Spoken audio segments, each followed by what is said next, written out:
जी अस्सलाम वालेकुम, क्या हाल है आप सब लोग? खैरियत से? एक गैलप सर्वे आया था, उस सर्वे ने तहलका मचा दिया क्योंकि पाकिस्तान के अवाम ये कहते हैं कि 88% फ़ौज पॉपुलर है और 12% मेरा ख्याल है बाकी इदारे और सियासतदान बचते हैं। और इसके साथ साथ कई सियासी जमातों के बारे में, कई सियासी लीडरों के बारे में बहुत इंकशाफ हुआ इस सर्वे के अंदर। क्या ये सर्वे पूरे पाकिस्तान की पल्स जाहिर करता है या नहीं करता, और ये सर्वे किसके कहने पे किया गया, ये हम आपको आज के व्लॉग में बताएंगे। और मियां नवाज शरीफ साहब की इस्तकबाली टीम को इस तरह तरतीब दिया गया कि कुछ समझ नहीं आ रही कि ख्वाजा साद रफ़ीक साहब को रावलपिंडी और रावलपिंडी की क़यादत को लाहौर क्यों भिजवा दिया गया, ये भी हम आपको आज के व्लॉग में बताएंगे। और इसके साथ साथ शेर अफजल मरवत साहब के साथ मेरी एक हार्ट टॉक हुई थी। उन्होंने मुझे फ़ोन किया और फ़ोन पे उन्होंने ये कहा कि मैं तुम्हें घसीटूँगा अदालतों के अंदर। और उसके बाद फिर दोबारा उनके साथ फ़ोन पे मेरी बात हुई, उन्हीं की कॉल आई थी और फिर मैंने उनको रिंग बैक किया और फिर उन्होंने ये कहा कि आप एक वजाहत कर दें। तो मैंने उनसे कहा कि आप वजाहत भिजवा दें। तो शेर अफजल मरवत साहब ने अपनी वजाहत भिजवा दी है। ये वजाहत भी हम आज के व्लॉग में प्लेस करेंगे और ये भी आपको बताएंगे कि इसका मतलब क्या हो सकता है। तो लिहाजा आज का व्लॉग जो है ना, पूरे का पूरा देखिएगा। शेर अफजल मरवत साहब इस वक्त पूरे मीडिया में छाए हुए हैं। आप कोई भी यूट्यूब चैनल खोल के देख लें, उसके अंदर कुछ क्लिप चल रहे हैं उनके, और ज़ाहिर है हमारे शो के चलते हैं और सब लोग उसके ऊपर कुछ ना कुछ तानाज़नी भी कर रहे हैं और अपने तासुरात का इजहार भी कर रहे हैं। फिर उन्होंने उससे पहले जो अपने शुएब शाहीन साहब, जो उनके दोस्त भी हैं, कुलीग भी, उनके बारे में जो कुछ फरमाया था, जो ट्वीट की थी, वो भी अब पाकिस्तान के अंदर डिस्कस हो रही है। तो पिछले 2 दिनों से शेर अफजल मरवत साहब जो हैं वो हर जगह पे मौजूद हैं और वो उनके ख़यालात को किसी न किसी एंगल से पेश किया जा रहा है। जब ये वाक़या हुआ था तो उसके बाद शेर अफजल मरवत साहब ने मुझे फ़ोन किया था और फ़ोन के ऊपर उनको मेरे एक व्लॉग पे एतराज़ था। तो उस व्लॉग का जो टाइटल था वो था शेर अफजल के खड़ाक। तो उस खड़ाक में मैंने ज़िक्र किया था कि ये इससे पहले जो हाउसिंग अथॉरिटी थे उसके चेयरमैन रहे हैं और मौलाना फजलुर रहमान साहब की पार्टी के अंदर भी रहे हैं, और सारी एक बड़ी तफसील है उसके साथ, आपने देखा होगा। मैं दोबारा उसका डिस्क्रिप्शन में उसका लिंक भी भेज देता हूँ, आप उसको दोबारा देख लीजिएगा। शेर अफजल मरवत साहब को उस पर एतराज़ था। उन्होंने कहा जी कि आपने मुझसे राय मेरी ली क्यों नहीं। पहली बात तो ये कि मुझे वाकई उनकी राय लेनी चाहिए थी। अगर मैं कमेंट कर रहा हूँ तो मुझे उनसे बात करनी चाहिए थी, लेकिन क्योंकि एक्सप्रेस का एक खौफनाक इंसिडेंट हो चुका था और फौरी तौर पे मैं उनको फ़ोन नहीं करना चाहता था, लिहाजा मैंने वो व्लॉग कर दिया जिस पे उनको रेजर्वेशंस है। तो उन्होंने कहा जी मुझे रेजर्वेशंस हैं। तो मैंने उनसे कहा कि आप अपनी रेजर्वेशन भिजवा दें मुझे, और अगर मैं आपका मौक़िफ़ नहीं बयान करूँगा तो फिर आप मेरे साथ लड़ाई कर लीजिएगा। लेकिन वो खासी लड़ाई के मूड में थे और ख़ासी उन्होंने ठीक ठाक किस्म की बदकलामी भी की। लेकिन बहरहाल वो एंड अप इस चीज़ पे हुआ कि वो मेरे ख़िलाफ़ केस करेंगे और मैं उसके लिए तैयार हो गया कि ठीक है जी, ज़बरदस्त है ये, तो फिर केस भुगतेंगे। लेकिन 2-1 घंटे के बाद उनका दोबारा मैसेज आया, बल्कि फ़ोन आया, और उनको फिर मैंने दोबारा रिंग बैक किया। तो अब वो थोड़े से बेहतर थे, अब वो उस पोजीशन में नहीं थे कि वो लड़ना चाहते। तो मैंने महसूस किया कि उनकी ट्यून जो है अब ज़्यादा बेहतर है। लेकिन उससे पहले वो एक ट्वीट कर चुके थे। ट्वीट अब आपकी स्क्रीन पे है, मैं एहतियातन पढ़ देता हूँ। इसमें उन्होंने कहा कि एक्सप्रेस टीवी के मेज़बान जावेद चौधरी गुज़श्ता रात होने वाले नाखुशगवार वाक़े के बारे में गलत मालूमात फैला रहे हैं, जबकि उस वक्त तक मैंने कोई मालूमात नहीं फैलाई थी। और वो ये अफवाह फैला रहे हैं कि अगर मेरा मुखालिफ कोई सुपरमैन था, और वो ये नहीं बता रहे कि अफनान ने स्टूडियो से भागकर करीबी कमरे में पला ली, जिसका मुझे आज इनका प्रोग्राम देखकर पता चला। मैं तकरीबन 5-7 मिनट तक स्टूडियो में बैठा रहा। मैं अपने व्लॉग में वैसे बता चुका हूँ कि वो वहाँ पे बैठे रहे थे। बाद में मुझे बताया गया कि इस हिस्से को मनसूख कर दिया गया और मैं वहाँ से चला गया और हिस्से को वाकई हमने मनसूख कर दिया था। ज़ाहिर कुदरती बात है। फिर उनका इनके मुतासब होने की बहुत सी वजूहात हैं जो मैं इतवार को मीडिया से शेयर करूँगा।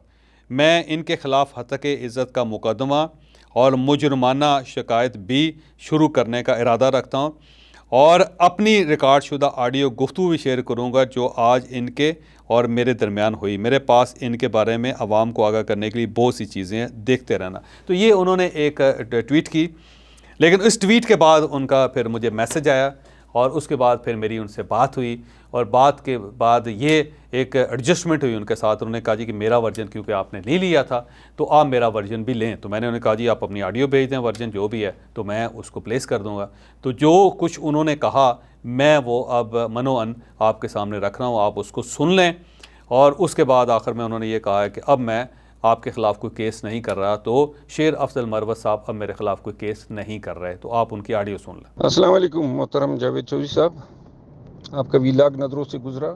जाती आपने ये की है कि मेरा मौक़िफ़ लेते तो आपके सामने हकीकत आती। ये जो बातें हुई हैं कि जी मौलाना फजल रहमान उस वक़्त ये था और मैं उसके नज़दीक था, मैं तो उस वक़्त गवर्नमेंट सर्वेंट था, मैं तो मौलाना फजल रहमान की पार्टी में तो नहीं था। और दूसरी बात ये है कि मैं, आपने कहा अरबों की करप्शन है, मैं तो सिर्फ 3 महीने रहा हूँ। आप रिकॉर्ड देख सकते हैं। 3 महीनों में जब आप कोई अकली तौर पे मुमकिन है कि कोई करप्शन हो सकती है, जब कोई स्कीम नहीं थी, कुछ भी नहीं था। दूसरी बात ये है कि आपने कहा है कि जी नेब का केस और करप्शन के चार्जेस, किसी ने, इदारे ने कभी आज तक मुझ पे कोई करप्शन का चार्ज नहीं लगा, कोई नेब का केस मेरे खिलाफ नहीं बना है, ना मैंने ज़िंदगी में मेरे हवाले से कोई ऐसी बात आई। तो लिहाजा अगर आप मुझसे वेरीफाई करते, मौलाना फजल रहमान ने अगर ये बात कही कि जी ये हमने नेकियां की हैं, तो ये गलत बयानी कर रहे। मौलाना फजल रहमान जो हैं वो अपने ज़ात के अलावा किसी के साथ नेकी नहीं करता है। मुझे उम्मीद है कि आप इसकी दुरुस्तगी कर लेंगे और मेरा जेंटलमैन वादा है कि मैं आप जो विलाग हैं जिसके हवाले से मैंने ट्वीट भी किया कि मैं कार्रवाई करूंगा, मैं कोई कार्रवाई नहीं करूंगा और आपका एहतराम बदस्तूर करता रहूंगा। तो अब शेर अफजल मरवत साहब की ऑडियो आपने सुन ली। तो उसमें उन्होंने कहा जी कि बस ये आप पेश करें और उसके बाद मैं यूं का तू हो जाऊंगा। तो बहुत शुक्रिया आपका शेर अफजल मरवत साहब। और अब हम एक दूसरे इशू की तरफ आते हैं। गैलप सर्वे आया, गैलप सर्वे में ये डिक्लेयर किया गया कि अफवाज पाकिस्तान को 88% लोग पसंद करते हैं और 12% बाकी इदारे हैं जिनके बारे में पसंदीदगी का इजहार किया जाता है। तो आप रेशो देख रहे हैं 88% और 12%। इसका मतलब है कि पाकिस्तान में लोग अफवाज पाकिस्तान के साथ खड़े हैं और शायद वो चाहते हैं कि अफवाज पाकिस्तान इसी तरह इक़्तिदार में रहे और अफवाज पाकिस्तान ही इस गवर्नमेंट को या इस सिस्टम को चला सकते हैं। अब सियासतदानों के बारे में कहा गया कि जो सबसे कामयाब सियासतदान है, अच्छा सियासतदान इमरान खान है, 60% लोगों ने उनके हक़ में वोट दिया। फिर साद रिजवी साहब के वोट बहुत ज़बरदस्त हैं। इमरान खान के बाद सबसे ज़्यादा पॉपुलर जो हैं वो साद रिजवी साहब हैं, 38% है। फिर मियाँ नवाज शरीफ और शहबाज शरीफ हैं, वो भी 37 और 36% हैं। ये तीसरे नंबर पे आते हैं मियाँ नवाज शरीफ साहब और शहबाज शरीफ साहब। फिर मरीम नवाज साहब हैं, वो 30% पे, और शाहिद खाकान अब्बासी साहब जो 28% पॉपुलैरिटी पे है। फिर पंजाब में इमरान खान साहब 58% हैं, साद रिजवी और परवेज़ इलाही साहब दोनों 49% है। शाह महमूद कुरैशी साहब 43% है, शहबाज शरीफ साहब 43% है, नवाज शरीफ 41% है। बिलावल साहब का नाम ना पहले सर्वे में है और ना पंजाब के सर्वे में। फिर इदारों का उन्होंने एक अलग डाटा जारी किया जिसमें अफवाज पाकिस्तान 88% पे है, मीडिया और अदालतें 56% हैं। यानी आप ये देख लें कि फ़ौज सबसे ज़्यादा पॉपुलर है और इसके बाद मीडिया और अदालतें पॉपुलर हैं। तो इसका मतलब है ट्रेंड चेंज हो रहा है। और फिर जो तीसरे नंबर पे इदारा है वो इससे भी ज़्यादा हैरान कौन है, वो है पुलिस। 54% लोगों का कहना है कि पुलिस जो है वो पॉपुलर है और पार्लियामेंट इसके बाद आती है। पार्लियामेंट है 47वें नंबर पे और इलेक्शन कमीशन जो है 42वें नंबर पे। अब ये अदादोशुमार हतमी तो नहीं है क्योंकि जो सर्वे किया जाता है वो चंद हज़ार लोगों की बुनियाद पर उसका फ़ैसला किया जाता है, लेकिन इसके बावजूद क्योंकि मुल्क जो हैं वो सर्वेस को अहमियत देते हैं और मुख्तलिफ पार्टीज़ भी सर्वे को अहमियत देती हैं। तो जिस पार्टी ने भी ये करवाया, ये पहले तो ये याद रखें कि सियासी जमात ने करवाया, एक सियासी जमात ने इसकी फंडिंग की है और वो सियासी जमात पल्स देखना चाहती थी। अब गैलप वाले इस सियासी जमात का नाम नहीं ले रहे, मैं उनसे पूछूंगा कल इंशाअल्लाह ताला कि वो बताएं कि ये सर्वे क्यों किया गया था और किसके कहने पे किया गया। बहरहाल एक सियासी जमात ने ये सर्वे किया और उस सियासी जमात के पास अब ये फिगर्स आ चुकी हैं कि इमरान खान आज भी सियासतदानों में सबसे ज़्यादा पॉपुलर है और पंजाब के अंदर भी जो उनकी मकबूलियत है वो 58% हैं और बाकी सब लोग जो हैं वो इनसे पीछे हैं। लेकिन इमरान खान के बाद साद रिजवी साहब जो हैं एक बड़ा फिनामिना है जो सियासी लिहाज से बड़े पॉपुलर है। इससे हमें सोचना चाहिए कई चीज़ें। फिर जो पुलिस है उसकी पॉपुलैरिटी में इजाफा हो रहा है। पुलिस कभी बहुत ज़्यादा पीछे रहती होती थी लेकिन अब वो बेहतर होती जा रही है। लोगों को मीडिया और अदालतों पे पार्लियामेंट और इलेक्शन कमीशन से ज़्यादा एतमाद है। ये चीज़ साबित करती है कि कई इदारे जो हैं वो अपनी मकबूलियत खोते चले जा रहे हैं, जिसमें पार्लियामेंट भी शामिल है और जिसमें इलेक्शन कमीशन भी शामिल है। अब मीडिया जो है ज़ाहिर है उसके पास कोई इख्तियार तो नहीं, लेकिन शायद लोग महसूस करते हैं कि हमारी आवाज़ उठाते हैं।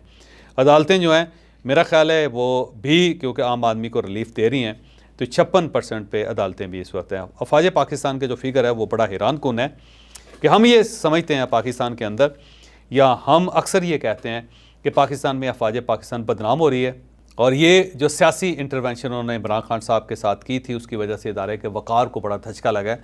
लेकिन लोग आज भी अफवाज पाकिस्तान के बारे में कहते हैं कि 88% पॉपुलर है, तो बाकी सारे इदारे जो 12% मजमूई तौर पे हैं।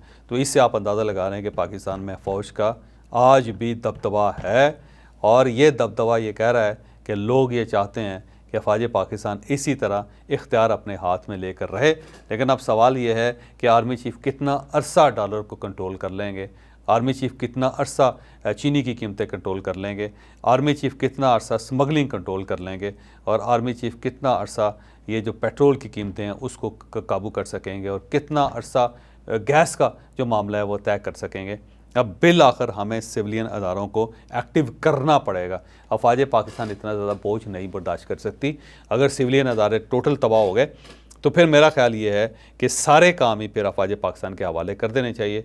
फिर हर इदारा उनके पास हवाले करके फिर उन्हें कहें जी कि आप मुल्क चला लें, हम तौबा ताइब हो जाते हैं, हम आपको सलाम करते हैं और हम चले जाते हैं। तो ये एक बहुत बड़ा डिज़ास्टर है पाकिस्तान के अंदर कि हमारे सिविलियन अदारे काम नहीं कर रहे और ये सर्वे साबित करता है कि सिविलियन अदारों को अपनी कारकर्दगी को ठीक करना होगा। मियां नवाज शरीफ की तरफ आते हैं। मियां नवाज शरीफ साहब की इस्तकबाली टीम तब्दील हो गई है। ख्वाजा साद रफ़ी साहब को लाहौर से निकाल कर रावलपिंडी की जिम्मेदारी दे दी। अब उन्होंने रावलपिंडी से लोगों को निकालना है। राना मशहूद साहब जो वो भी लाहौर के हैं, कसूर के हैं, लेकिन उन्हें गुजरांवाला में ड्यूटी दे दी गई कि उन्होंने गुजरांवाला के लोगों को एक्टिव करना। अब सऊद मजीद साहब जो है उनका ताल्लुक भावलपुर के साथ है, साउथ पंजाब के रहने वाले हैं, उनकी ड्यूटी लाहौर में लगा दी गई है। अयाज सादक साहब को भावलपुर भिजवा दिया गया कि उन्होंने भावलपुर से लोगों को निकालना है और खोखर बरादरान जो है उन्होंने दावा किया कि 1 लाख लोगों को लेकर आएंगे। लाहौर में खोखर बरादरान बड़े पॉपुलर हैं, याद रखिए। तो उनका ये कहना है कि 1 लाख लोगों को वो लेकर आएंगे। ये 1 लाख लोग पता नहीं कहाँ से लेके आएंगे खोखर साहब, बड़ी हैरान कुन बात है ये। और ये जो शफलिंग हुई है कि इधर से बंदा उधर, उधर से इधर और मुख्तलिफ इलाकों में भिजवा दिया है कि मुझे इसकी समझ नहीं आई। शायद मियां नवाज शरीफ साहब जो हैं दूसरी जगहों पे अपनी पॉपुलरिटी को चेक करना चाहते हैं कि अगर रावलपिंडी से लोग निकलते हैं तो क्या ख्वाजा साद रफ़ीक साहब उनको निकाल पाते हैं या नहीं निकाल पाते हैं। ये राना मशहूद साहब जो गुजरांवाला से लोगों को निकाल पाते हैं या नहीं पाते। सऊद मजीद साहब जो हैं वो लाहौर से लोगों को निकाल पाते हैं नहीं। तो ये वैसे एक अजीब फ़ैसला किया है जिसकी मंतक की मुझे समझ नहीं आई। तो मैं कोशिश करूंगा कि पाकिस्तान मुस्लिम लीग नून से मिलकर कहूं कि ये जो अलजबरा है उसको कुछ समझाएं कि ये आपने कैसे तश्कील दिया है। लेकिन एक चीज़ तय है कि मियां नवाज शरीफ साहब 21 अक्टूबर को आ रहे हैं, लेकिन शायद अवामी तौर पे उनको इतनी पजीराई ना मिल सके, क्योंकि मेरी अभी भी ये फीलिंग है कि पार्टी के अंदर एक बयानिया का खिलाफ मौजूद है कि मियां नवाज शरीफ साहब आके स्टांस क्या लेंगे। ये वो चीज़ है जिसने पाकिस्तान मुस्लिम लीग नून की सियासत को तय करना है।